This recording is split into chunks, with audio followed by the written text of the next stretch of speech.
Chapter 33, Section 6, Achieving Landmark Civil Rights Legislation. Despite the success of the Birmingham campaign, the city did not change overnight, nor did the events there bring immediate equality for African Americans. But the campaign did have important effects. It increased support for the civil rights movement around the country. More Americans came to identify with the movement's emphasis on rights, freedom, equality, and opportunity. Following the spring protests in Birmingham, civil rights activists took their concerns to Washington, D.C.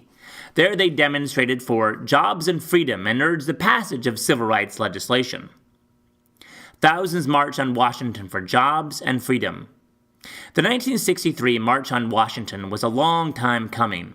A. Philip Randolph, the head of the Brotherhood of Sleeping Car Porters, had proposed the march in 1941. His goal was to protest unequal treatment for African Americans in the war industries. He called off that rally, however, in deference to President Roosevelt's call for unity in the war effort. In 1963, however, the time was ripe for the long-delayed march, which was organized by leaders of the country's major civil rights organizations. On August 28th, more than 250,000 people marched in Washington. It was the largest political gathering ever held in the United States.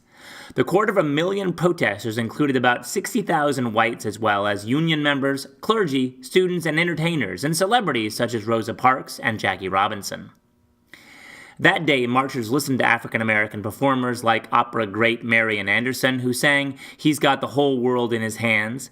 They also held hands and joined in as folk singer Joan Baez sang "We Shall Overcome." King inspires the nation with his dream. The most notable event of the day was Martin Luther King Jr.'s "I Have a Dream" speech. Delivered from the Lincoln Memorial, in ringing tones, King spoke of his dream for a better America. I have a dream that one day this nation will rise up and live out the true meaning of its creed. We hold these truths to be self-evident, that all men are created equal.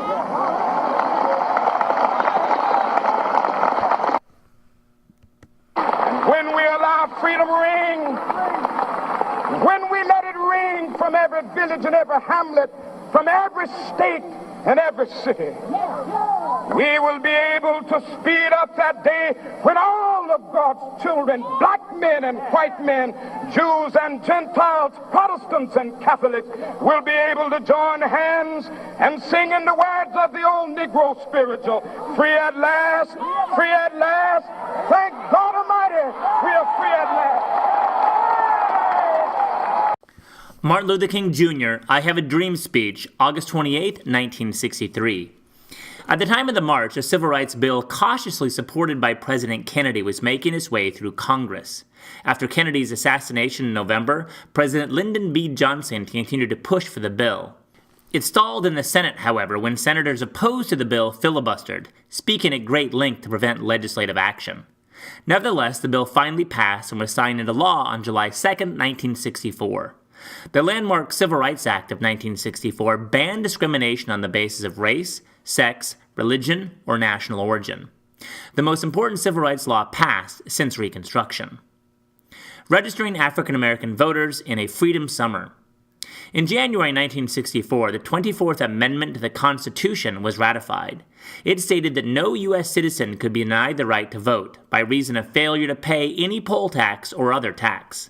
Some southern states had used poll taxes to prevent blacks from voting. The 24th Amendment was a key victory in the African American struggle for voting rights, but there was more to be done to ensure that black citizens could actually vote. In the spring of 1964, CORE and SNCC organized Freedom Summer, a campaign to register black voters in Mississippi. At the time, Mississippi was one of the most segregated states in the country, and voting rights for blacks were severely restricted. Although they made up nearly half of the state's population, only a few African Americans were registered to vote, due in large part to restrictions imposed by state and local officials. More than 900 people volunteered for Freedom Summer. Most were white college students from the North. They were given training in voter registration and were told to expect violent opposition to their efforts. That prediction promptly came true. On June 21st, 3 student activists disappeared in Neshoba County, Mississippi, after visiting the site of a burned black church. One of the activists, James Chaney, was black. The other 2, Andrew Goodman and Michael Schwerner, were white. 6 weeks later, the FBI discovered their bodies. They'd been murdered. Other violent acts marred Freedom Summer. There were numerous beatings, shootings, and bombings. At least 3 other activists suffered violent deaths. Most of these crimes went unpunished. Marching for the right to vote. Undeterred by the violence of Freedom Summer, activists continued their registration campaign. Early the following year, the SCLC began to register black voters in Selma, Alabama. In Dallas County, where Selma is located, only 320 of more than 15,000 eligible black voters were registered to vote at the time. For weeks, civil rights protesters held daily marches at the Dallas County Courthouse. By February, more than 3,000 had been arrested, charged with crimes such as unlawful assembly. At that point, the SCLC called for a march from Selma to the state capitol at Montgomery. The marchers planned to present the governor with a list of grievances. On March 7, 1965, the protesters began their walk. Decades later, civil rights activist John Lewis recalled, "As we crossed the Pettus Bridge, we saw a line of lawmen. We should kneel and pray, I said, but we didn't have time. Troopers," barked an officer, "advance." They came at us like a human wave, a blur of blue uniforms, billy clubs, bullwhips, and tear gas. One had a piece of rubber hose wrapped in barbed wire. Once again, televised images of the violence that day outraged many Americans. The civil rights movement continued to gain support around the country. In August, Congress passed the Voting Rights Act of 1965. The act outlawed literacy tests and other tactics used to deny African Americans the right to vote. The act also called for the federal government to supervise voter registration in areas where less than half of voting-age citizens were registered to vote. Federal intervention would ensure that eligible voters were not turned away.